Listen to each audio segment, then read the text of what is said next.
জিবরিল আলাইহিস সালাম ওনার মাথা 7 আকাশের উপরে চলে যায়, পাও অথই তলদেশে চলে যায়। সিত্তুমিয়াতু জানা, 600 ডানা। লাউ কাশাফা জানাহাই লাগাত্তাল মাশরিক ওয়াল মাগরিব, 2 ডানা প্রসারিত করলে সৌর জগতের 2 সীমান্ত ঢাকা যায়। ওটা জমিনে কবর দিবে কোথায়? আল্লাহ জানে কোথায় কবর দিবে। তারপরে জিজ্ঞাসা করবে এইবার কে বাকি? তো মালাকুল মউত বলবে 9 জন বাকি। সামানিয়াতু মিন হামিলাতি আরশি, আপনার আরশ বহনকারী 8 জন আর আমি। আল্লাহ জোশে আসবে আর বলবে ফালিয়ামুত হামিলাতা আরশি, আমার আরশ বহনকারীর 8 জনেরও মৃত্যু হোক, এরও মরে যাবে। এক একজনের কান্দা হইল 700 বৎসরের রাস্তা। মিন শাহমাতি উযুনিহি ইলা আতিকিহি সাবউমিয়াতি আম। যারা আরশ উঠায় আছেন ওনাদের এক কান্দা 700 বৎসরের রাস্তা। কোথায় দাফন হবে আল্লাহ জানে। তারপরে আল্লাহ জিজ্ঞাসা করবে এইবার কে বাকি? মালাকুল মউত চিৎকার দিয়া বলবে আনা ওয়া আনতাল হাইয়ুল্লাযী লা তামুত, আমি আর আপনি চিরঞ্জীব। আল্লাহ বলবে ফাতামুত আনতা, এবার তোমার পালা। লিআন্নী কাতাবতুল মাউতা আলা মান তাহতা আরশি আল্লাযী লা ইয়ামুত হাই লা ইয়ামুত ফাহুয়া ফাওকা আরশি। কেননা আমি আরশ, আমার সিদ্ধান্ত এটাই, আরশের নিচে যে আছে তাকে মরতে হবে। চিরঞ্জীব শুধু আরশের উপরে যিনি বিরাজমান, অর্থাৎ আল্লাহ। সায়ুলকি আলাইহি সাকারাতাল মাউত, আল্লাহ মৃত্যুর যাতনা ওনার উপরে ঢালবেন। উনি একটা চিৎকার দিবেন আর পড়বেন আর বলবেন লাউ আলিমতু সাকরাতাল মাউত মা কাবাস্তু আরওয়াহাল মুমিনিন। আমি যদি মৃত্যুর যাতনা সম্বন্ধে কিঞ্চিত ধারণা রাখতাম তো মোমেন মুসলমানকে আনার দায়িত্ব কোনোদিন নিতাম না। হৃদয় অচিরি আমাদের সব সম্পর্কগুলো ছিন্ন হয়ে যাবে। যদিও আজকে আমরা সম্পর্কের মাঝে বিরাজমান। একদিকে তাকাইলে ছেলেকে দেখা যায়, আরেকদিকে তাকাইলে মেয়েকে দেখা যায়, আরেকদিকে তাকাইলে স্ত্রীকে দেখা যায়, আরেকদিকে তাকাইলে ভাই বোনকে দেখা যায়, আরেকদিকে তাকাইলে আত্মীয় স্বজনকে দেখা যায়। আমরা সম্পর্কের মাঝে বর্তমানে বিরাজমান। অচিরে একটা সময় আসতেছে সমস্ত সম্পর্ক ছিন্ন হয়ে যাবে। বৎসরের পর বৎসর কেউ আমাদেরকে স্মরণ করবে। আমাদের এই অঞ্চলে সবার কবরগুলাই বাড়ির আঙ্গিনায়, ঠিক না? আরে বাড়ির আঙ্গিনা চিনেন? বাড়ির বাউন্ডারির ভিতরেই তো মা বাবার কবর, ঠিক না? বলেন আজ পর্যন্ত কতবার ডেলি যে মা বাবার কবরের সামনে দাঁড়ান? বলেন। অথচ কবরের সামনে দিয়ে তো আসা যাওয়া হয়, ঠিক না? দাঁড়ায়া কোনোদিন 3 বার কুল হুয়াল্লাহ পড়া মা বাবাকে দিছেন? রাগ হয় না, বুঝতে চেষ্টা করেন, কাজে দিবে। 3 বার কুল হুয়াল্লাহ পড়লেও তো 1 খতম কোরআনের সওয়াব মা বাবার কবরে পুষতো। আপনি তো জানেন না 1 খতম কোরআনের সওয়াব কি জিনিস। কবর তো চোখের সামনেই থাকে। আমাদের এই অঞ্চলে তো বেশিরভাগ কবরই বাড়ির আঙ্গিনায়, বাড়ির দরজায়, বাড়ির ঢুকার পথে, বাড়ির বাউন্ডারির ভিতরেই, ঠিক না? কিন্তু যাওয়া হয় কবরে, দাঁড়ানো হয় কবরের সামনে, বসা তো দূরের কথা। ভালো মতে বোঝেন আমার কথাটা। কিন্তু অচিরে সমস্ত সম্পর্ক আমাদের ছিন্ন হয়ে যাবে।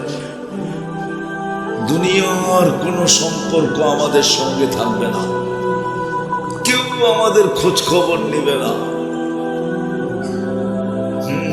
এটাই সত্য। সমস্ত সম্পর্ক ছিন্ন হয়ে যাবে। আমার লম্বা কথা বলার সুযোগও নাই, কেননা ডাক্তার এখনো আমাকে লম্বা কথা বলার অনুমতি দেয় নাই। আমার মাত্র হলো আজকে 31 তারিখ, 1 মাস 2 দিন। আমার ভিতরে রিং পড়ানো আছে। এতদূর সফর করার অনুমতিও ডাক্তার আমাকে দিতেছিল না, কিন্তু অঙ্গীকার করে ফেলছি মাদ্রাসাওয়ালাদের সাথে আগেই। না আসলে মাদ্রাসাওয়ালারা কি জবাব দিবে, এই জন্য শুধু চলে আসছি। কথা লম্বা হবে না, আর আমার বিশ্বাস যদি মনোযোগ দিয়ে শুনতে পারি তাহলে অল্প কথাই যথেষ্ট হবে। দিলে যদি গাঁথতে পারি, তো কথার শুরুটা ছিল অচিরেই আমাদের সমস্ত সম্পর্কগুলা ছিন্ন হয়ে যাবে। আর কোরআনও বলে আজ যেরকম আমরা স্মরণ রাখার সুযোগ পাই না, 2 রাকাত পড়ার সুযোগ পাই না, 2 টাকা দেওয়ার সুযোগ পাই না, 2 মিনিটের জন্য কবরের সামনে দাঁড়ানোর সুযোগ পাই না, 3 বার সূরা ইখলাস পড়া দেওয়ার সুযোগ পাই না, কিয়ামতের মাঠে তো আরো পাবো না। কেননা কোরআন বলে লিকুল্লি ইমরিইম মিনহুম শা'নুন ইউগনি। আমি কোরআন পড়তেছি, কোরআন লিকুল্লি ইমরিইম মিনহুম শা'নুন ইউগনি। কিয়ামতের দিন প্রত্যেক ব্যক্তি নিজেকে নিয়ে নিজে এমন ব্যস্ত হবে। তারপরেই কোরআন বলে ইয়াউমা ইয়াফিরুল মারউ মিন আখি, ভাই ভাইয়ের দিকে তাকানোর সুযোগ পাবে না, সব মা বাবার দিকে তাকানোর সুযোগ পাবে না, সন্তান মা বাবার দিকে তাকানোর সুযোগ পাবে না, কেউ কারো দিকে তাকানোর সুযোগ পাবে না। আল্লাহ এরকম ব্যস্ত করে দিবে, শুধু আমাদেরকে ব্যস্ত করবে না, বরং নবীরা রসুলরা পর্যন্ত সুযোগ পাবে না মা বাবার দিকে তাকানো। শুধু নফসি নফসি বলবে। আল্লাহ রসুল চিত্র তুলে ধরছেন, চিত্র। আম্মা জান জিজ্ঞাসা করছিলেন আয়েশা রাদিয়াল্লাহু তাআলা আনহা, কিয়ামতের দৃশ্য সম্বন্ধে জিজ্ঞাসা করছিলেন। আল্লাহর রসুল এতটুক বলছিলেন, কাআন্নী আনজুরু মূসা, আমি মূসা আলাইহিস সালামের মতো নবীর দৃশ্য দেখতেছি, যিনি কালিমুল্লাহ ছিলেন, যার কিতাবটা আল্লাহ নিজের কুদরতি হাতে লেখছেন, কাতাবাত তাওরাত বিয়াদি। আমি ওনাকে দেখতেছি, আমি ওনাকে দেখতেছি। কাআন্নী আনজুরু মূসা মুতালাফফিফুন বিরুমুদিল আরশ, আরশের খুঁটি ধরে চিৎকার দিতেছে আর বলতেছে, রব্বি লা আসআলুকা উম্মি, রব আজকে মাকে চাই না, ওয়ালা আসআলুকা উখতি, আমার বোনকে চাই না, আসআলুকা নফসি, আমাকে বাঁচান, আমাকে বাঁচান, আমাকে বাঁচান। ওই দিন জিবরিলেরও হুঁশ থাকবে না। কিতাবে পাওয়া যায় জিবরিল আলাইহিস সালাম জমিনে পড়বে, কিয়ামতের মাঠে পড়বে আর চিৎকার দিবে আর বলবে, রব্বি সাল্লিম সাল্লিম, এদিকে এদিকে এদিকে, রব আমাকে বাঁচান। কেন? গাদিবা লাম ইয়াগদাব ক্বাবলু ওয়া লাম ইয়াগদাব বাদু। ওই দিন আল্লাহ এরকম রাগান্বিত হবেন, এর পূর্বে কখনো হন না, এর পরে আর কখনো হবেন না। আওয়াজ না, আওয়াজ না, আওয়াজ না, বিলকুল মনোযোগ। বিদায় আজকে যেরকম সম্পর্কের দিকে তাকানোর সময় আমাদের কাছে নাই, কালকে তো আরো থাকবে না। এই জন্য আমাদের শেখা উচিত। আমি পড়ায় কাছাকাছি চলে আসছি, এই জন্য আমাদের শেখা উচিত যে কোন সম্পর্কগুলা মৃত্যুর পরেও আমার সাথে থাকবে। কেউ আমাকে মনে করুক আর না করুক, কেউ আমার দিকে তাকাক আর না তাকাক, কোন সম্পর্কগুলো আমার সাথে থাকবে, যে সম্পর্কগুলো আমাকে কাজে দিবে, যে সম্পর্কগুলো আমার আঙ্গুল ধইরা জান্নাত পর্যন্ত পৌঁছায়, শেখা উচিত। আছে কিছু সম্পর্ক আছে, কিছু সম্পর্ক আছে যে সম্পর্কগুলোর সাথে যদি আমি সম্পর্কিত হই, আমার সম্পর্কগুলা যদি ওই জায়গাগুলার সাথে হয় বা ওই সম্পর্কগুলার সাথে যদি আমি সংযুক্ত হই, তাইলে ইনশাআল্লাহ আশা করা যায়, আশা না গ্যারান্টি, 100-তে 100 গ্যারান্টি, আমার আঙ্গুল ধরে জান্নাত পর্যন্ত পৌঁছে যাবে। একটা দেখামো, কোরআনে আছে, কোরআনে ফেরেশতা বলবে নাহনু আউলিয়াউকুম ফিল হায়াতিদ দুনিয়া ওয়া ফিল আখিরাহ, দুনিয়ায় তুমি আমাকে দেখার সুযোগ হয় নাই, দুনিয়ায় যতদিন ছিলা আমাদেরকে দেখার সুযোগ তোমার হয় নাই, কিন্তু এখন মরতে চললা তো, এখন থেকে তুমি আমাদেরকে দেখবে, আমরা তোমার সঙ্গে থাকবো। দুনিয়ায় ছিলাম তুমি দেখো নাই, কিন্তু আজকের থেকে তুমি আমাকে দেখবে, আমরা তোমার সঙ্গ দিব, সঙ্গে থাকবো, আখেরাতে তোমার সমস্ত গাটিতে তোমার সঙ্গে থাকবো, জান্নাতের গেট পর্যন্ত পৌঁছাবো, তারপরে তোমাকে সালাম দিয়া ফিরবো, সালামুন তিবতুম ফাদখুলুহা খালিদিন, সালাম দিব, তারপরে বলবো ঢুকো, চিরদিনের জন্য জান্নাতে ঢুকো। একটা তো কোরআন থেকে দেখাইলাম, আরো দেখানো যায়, কিছু সম্পর্ক আছে যেটা আমাদের সাথে চিরদিন থাকবে। বলার মানুষ, লালমোহনের মানুষ, উচিত ছিল আমাদের এইটা শিখা, এটা জানা উচিত ছিল, শিখা উচিত ছিল, তাইলে আজকে এই প্রশ্ন উঠানোর প্রয়োজন হতো না, যে প্রশ্ন আমি উঠাইছিলাম যে কে আছে 2 রাকাত বাবার জন্য পড়ে, কে আছে 2 টাকা বাবার জন্য ডেলি দান করে, এই প্রশ্ন উঠানোর প্রয়োজন হবে না, এই প্রশ্ন উঠানোর প্রয়োজন হবে না, এই প্রশ্ন উপস্থাপন করার দরকার হবে না, যদি ওই জিনিসগুলোর সাথে আমাদের সম্পর্ক থাকে, ওটা চিরদিন আমাদের সাথে থাকবে। আমি বললাম না, আঙ্গুল ধরে জান্নাত পর্যন্ত পৌঁছে দিবে, কবর পর্যন্ত সালাম দিবে, কবর। আমি লিখি নাই, জালালউদ্দিন সুয়ুতি রহমতুল্লাহ আলাইহি লেখছেন, লাশ যখন কবরের কাছে যাবে তো কবর লাশকে সালাম দিবে, কেউ শুনুক আর না শুনুক, লাশের কানে কানে কবর বলবে ইদান উহাম্মিলু লাকা বাতনি খাদরা, তোকে রাখতে দেরি, আমার পেট সবুজ শ্যামল হতে দেরি হবে না। যেটাকে আল্লাহর রাসূল বলছেন রাউযাতুন মিন রিয়াদিল জান্নাহ, জান্নাতের বাগান হতে দেরি হবে না। ওয়া ইউহাব্বিল জিসমাহু নূরা, তো শরীর নূরানি হতে দেরি হবে না। ওয়া ইয়াসআদ রূহুকা ইলাল্লাহ, তোর রূহ আল্লাহর সান্নিধ্যে চলে যাবে। তারাল জান্নাতা গুদুওয়া ওয়া আশিয়া, তুমি সকালে জান্নাত দেখবে, স্বাদ শেষ না হইতে না হইতে আবার বিকালে দেখবে। প্রতিদিন সকালে একবার আল্লাহ জান্নাত দেখাবে, মজা শেষ না হইতে না হইতে আবার বিকালে দেখবে। এইভাবে কিয়ামতের সকাল পর্যন্ত চলতে থাকবে। কবর সেলুট দিবে, কবর সেলুট দিবে, কবর। উচিত ছিল আমাদের জানা যে কোন সম্পর্কগুলা চিরদিন আমার সাথে থাকবে।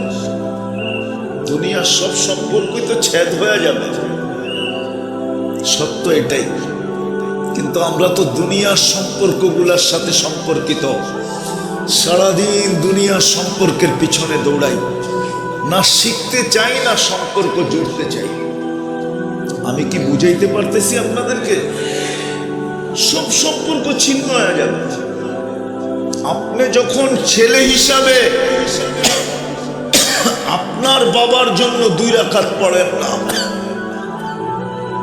এই বিজ্ঞানের যুগের ছেলেরা, ইন্টারনেটে যে যুবকরা আসক্ত, এইখানে যত যুবক আছে সব ইন্টারনেটে আসক্ত, জিজ্ঞাসা করেন।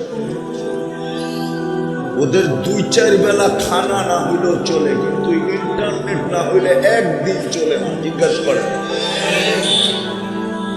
ওদের যদি ইন্টারনেট না থাকে, আমি তো বলি আজকে যদি দুনিয়ার থেকে ইন্টারনেট বিলুপ্ত হয়ে যায়, তাইলে কালকেই দেখবেন হাজার হাজার আমাদের ঘরের ছেলেরা আত্মহত্যা করে ফেলবে।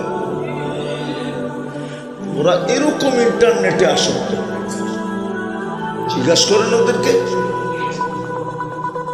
ওদের মা বাবা মরে গেল ওদের কোনো দ্বিধা নাই, কিন্তু ইন্টারনেট যেন বন্ধ না হয়। ইন্টারনেট বন্ধ হইলে ওরা জান দিয়া দিবে। জিজ্ঞাসা করেন, ওদের জানি ইন্টারনেট। হ্যাঁ, ওরা আমার কথা একমত হবে না, হয়তো একমত না 2 মত। হ্যাঁ, ইন্টারনেট আসক্ত, ওরা আসক্ত। মাদকে আর কতটুকু আসক্ত? এর চেয়ে 100 কোটি গুণ বেশি আসক্ত হলো আমার যুবকরা ইন্টারনেটে।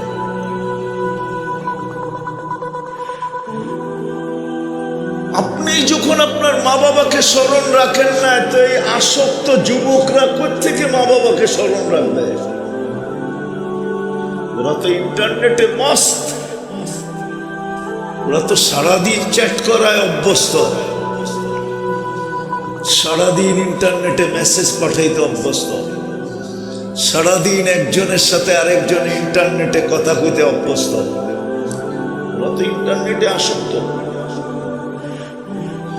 ওরা রাত্রেও ঘুমায় এয়ারফোন কানের ভিতরে ঢুকায়। জিজ্ঞাসা করে, ঠিক না? ওরা কোত্থেকে মা বাবার জন্য দোয়া করবে? আর শিখেও তো নাই, আমার সমাজ তো শিখে নাই। এই জন্য আমার কথা শুরুটা ছিল, অচিরেই সমস্ত সম্পর্ক ছিন্ন হয়ে গেছে। উচিত শিক্ষা, কোন সম্পর্কগুলো আমাদের থেকে ছিন্ন হবে না, আমাদের আঙ্গুল ধরে জান্নাত পর্যন্ত পৌঁছে যাবে। ভোলার মানুষ রাগ হবেন না, লালমোহনের মানুষ রাগ হবেন না। কিয়ামতের দিন যেন আল্লাহকে বলতে না হয়, জান্নাত দেখায় যেন বলতে না হয়, আর রাযীতু বিল হায়াতিদ দুনিয়া। ও ভোলার মানুষ, তুই পাইলেই কি পাইছিস? ভোলা তো এখন বাংলাদেশের থেকে বিচ্ছিন্ন না? বিচ্ছিন্ন না, বিচ্ছিন্ন বোঝেন? হ্যাঁ, পৃথক, ঠিক না? চতুর্দিকে কি নদী। এটা কি আমেরিকার মতো উন্নত, না ঢাকার গুলশানের সমান উন্নত,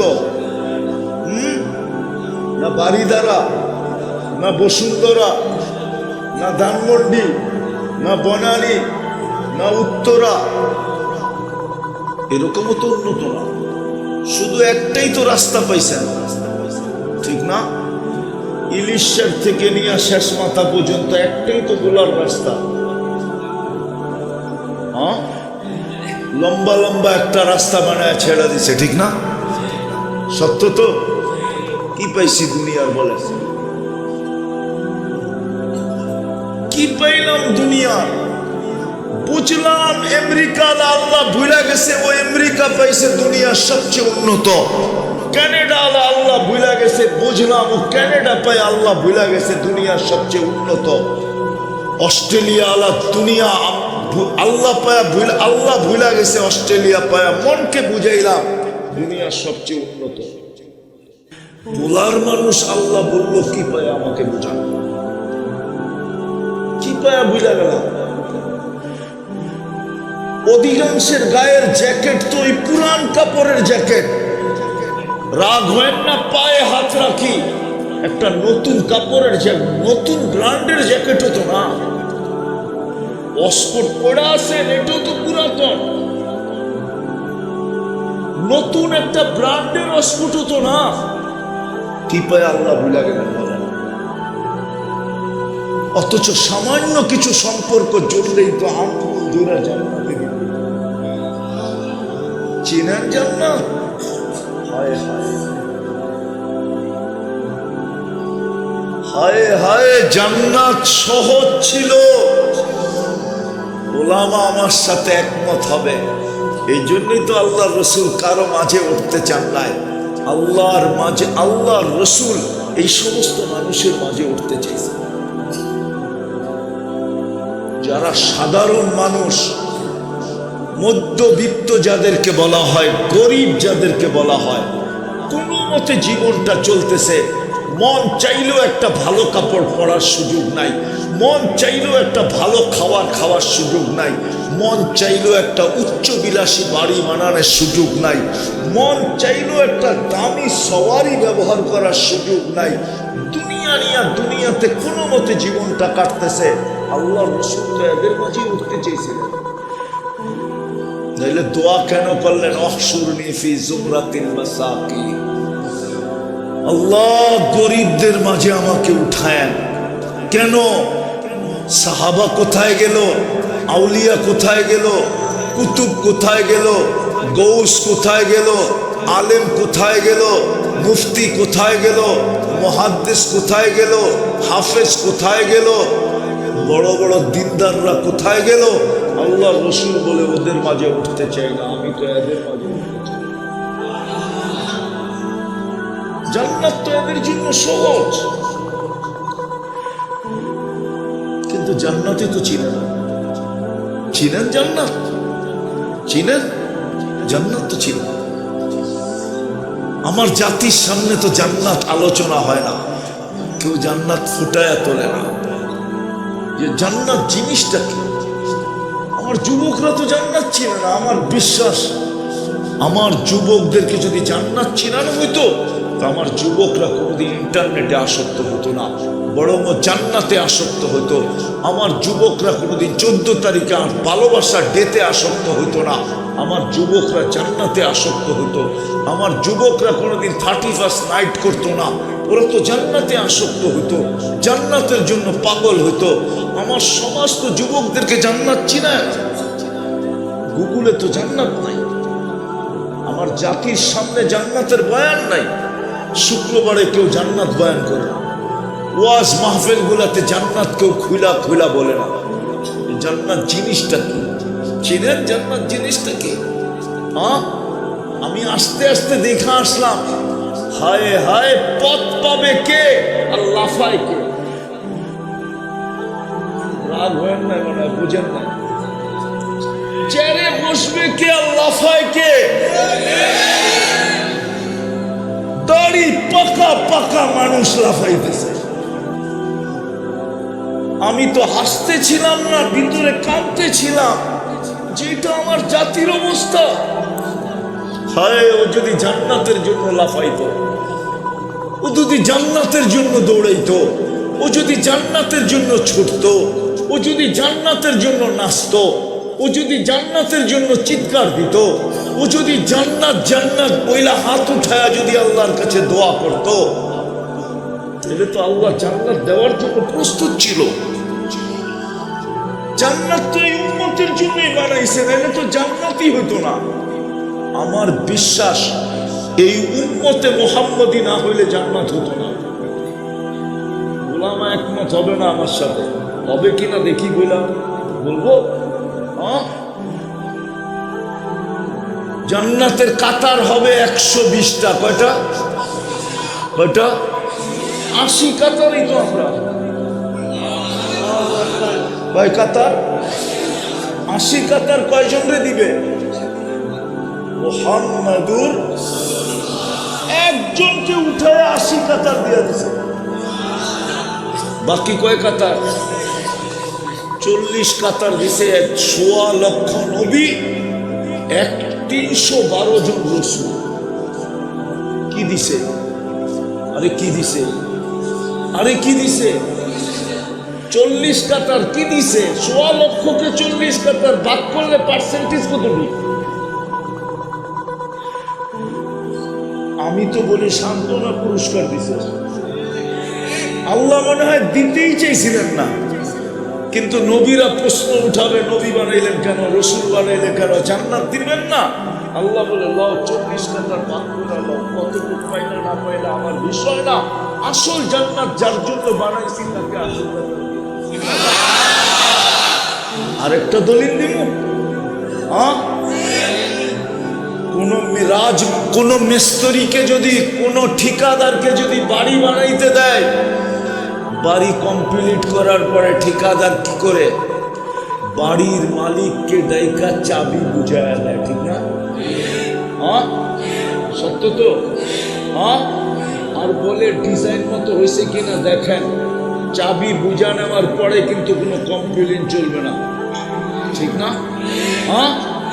জান্নাত বানানোর পরে আল্লাহ কাউকে ডাকেন নাই। 313 জন রসুল কাউকে ডাকেন নাই, শুধু বন্ধুকে ডাকছেন।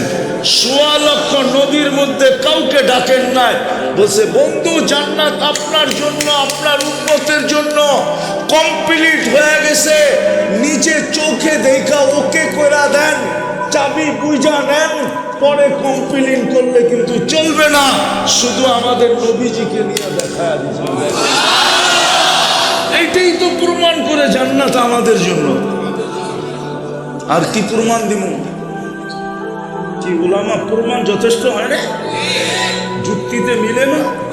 না মনে হয় অনেকের চেহারায় দেখা যায় যে যুক্তিতে মিলে না। নাইলে ওনাকে নিলেন না কেন? আর কাউকে নিলেন না কেন? আরো তো 3 জন কিতাবদারি রসুল আছে, আরো তো 4 জন প্রথম সারির রসুল ছিলেন, আরো তো 312 জন রসুল ছিলেন। রসুল তো 313 জন, 313 জন রসুল। এই জন্য বদরিও 313 জন। বদরিও বললে আবার ওলামা ফতোয়া দিয়া দেয় কিনা এই ডরে তো কই না, নাইলে কয়া ফেলতাম। লেখাফের বিরুদ্ধে লেখা শুরু করে কিনা কয়া ফেলতাম। আরে না, এই জন্য বদরিও 300, রসুল কয়জন? 313 জন। বদরি কয়জন? 313 জন। বড় বড় ফেরেশতা কয়জন? কয়জন? এই জন্য খোলাফায়ে রাশেদিনও 4 জন। খোলাফায়ে রাশেদিনও কয়জন? 4 জন। এই উম্মতের জন্য জান্নাত। এই উম্মত না হইলে আমার বিশ্বাস, আমার তাখাইয়ুল জান্নাত হতো না। কিন্তু আফসোস, এই উম্মত তো শিখলো না কোন সম্পর্কে আঙ্গুল ধরে জান্নাতে, জান্নাতই তো চিনে না। চিনলে তো জান্নাতের পাগল হইতো। যেমন সাহাবা জান্নাতের পাগল ছিল, ওই সমাজের এতটুকু বাচ্চা পর্যন্ত জান্নাতের পাগল ছিল। নাইলে 2 ভাইকে কুস্তি লাগানোর দরকারটা কি ছিল? কুস্তি তো আল্লাহ রসুল লাগান নাই, উপর থেকে হুকুম আসছে বন্ধু তামসা দেখেন না, আমিও দেখি আপনিও দেখেন। ওর থেকে হুকুম আসছে না, বাচ্চাও জান্নাতের পাগল। বড় ভাই গলায় ধরে বলছে তোর জান্নাত হয়ে গেছে, আমার হইলে অসুবিধা কি? লা তাকদির ফি দুররিহা, মার দুধের ভিতরে গাদ্দারি করিস না। আর করস কর, তাতে আপত্তি নেই, কিন্তু এইখানে গাদ্দারি করিস না। এক জায়গাতে দুধ খাইছি, তোরে ধরে আসলামও তুই কিচ্ছু করবি না। আল্লাহর রসুল তো হাততালি পরে দিছে, আল্লাহ আগে দিছে আমার মনে হয়। নাইলে তো আল্লাহর রসুল বাহবা বলতে পারে না, ওয়াহ ওয়াহ বলতে পারে না যতক্ষণ আল্লাহ না বলে। ওমা ইয়ানতিকু আনিল হাওয়া ইন হুয়া ইল্লা ওয়াহয়ুন ইউহা।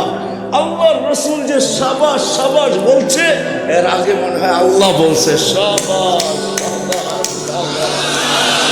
বাচ্চা পর্যন্ত জান্নাতের জন্য পাগল ছিল। আজকে তো বলার মানুষ জান্নাত চিনেই না। যদি চিনত তাহলে 4 পাবে আরেকজনে, ও নাচবে কেন? পথ পাবে আরেকজনে, ও ছুটবে কেন? আসরের নামাজ বাদ দিয়া, জোহর বাদ দিয়া, মাগরিব বাদ দিয়া, আমি বিরোধিতা করতেছি, বুঝাইতে চাইতেছি। জান্নাত চিনেন? চিনে তো না, শুধু শব্দটা চিনে না। জান্নাত কি দিয়া বানাইছে? যার মাটি বানাইছে মুস্ক দিয়া, জান্নাতের মাটি মুস্ক তুরাবুহাল মিস্ক, বুখারী শরীফের কথা। হাশিশুহা জাফরান, যার গাছ হবে বিপুল জাফরান। সবচেয়ে ছোট বাড়ি এই দুনিয়ার 10 গুণ সমান। সবচেয়ে ছোট রাজত্ব। হায় হায় হায়, এই উম্মত ওয়াদা তো আল্লাহর ছিল, ইন্নাল আরদা ইয়ারিসুহা ইবাদিয়াস সালিহুন। আল্লাহ বলছিল জান্নাতের নেশাগ্রস্ত হ, তোদেরকে আমি জমিন হাতে নেওয়ার জন্য আন্দোলন করতে হবে না। অঙ্গীকার তো ছিল, ইন্নাল আরদা ইয়ারিসুহা ইবাদিয়াস সালিহুন। নেককার তো হ,